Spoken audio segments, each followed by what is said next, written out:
সময়ের অন্যতম সেরা ফুটবলার লিওনেল মেসি তর্ক সাপেক্ষে ইতিহাসের সেরা ফুটবলার ধরা হয় তাকে।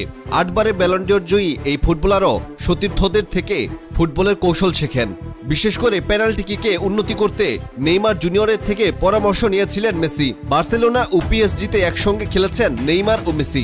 সর্বশেষ পিএসজিতে খেলার সময় পেনাল্টিতে ভালো করার ব্যাপারে নেইমারের পরামর্শ নিয়েছিলেন মেসি, এমনটাই জানিয়েছেন এই ব্রাজিলিয়ান তারকা।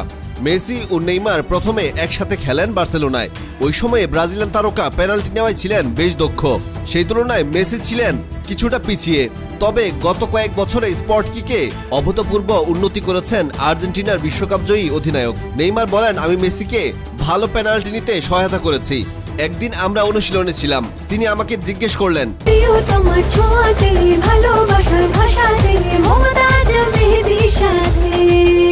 মমতাজ মেহেদি, প্রিয়জন প্রিয়তমার মেহেদি, তুমি এত ভালো পেনাল্টি কিভাবে নাও? আমি মনে মনে বললাম, আপনি কি পাগল? আপনি মেসি, তাই আমি যদি এটা করতে পারি তাহলে আপনিও পারবেন। তিনি আরো বলেন, আমি তাকে সেটা শিখিয়েছি পরে এবং তিনি অনুশীলন করেছেন। কাতার বিশ্বকাপে তিনি এই কৌশল কাজে লাগিয়ে অনেক গোল করেছিলেন।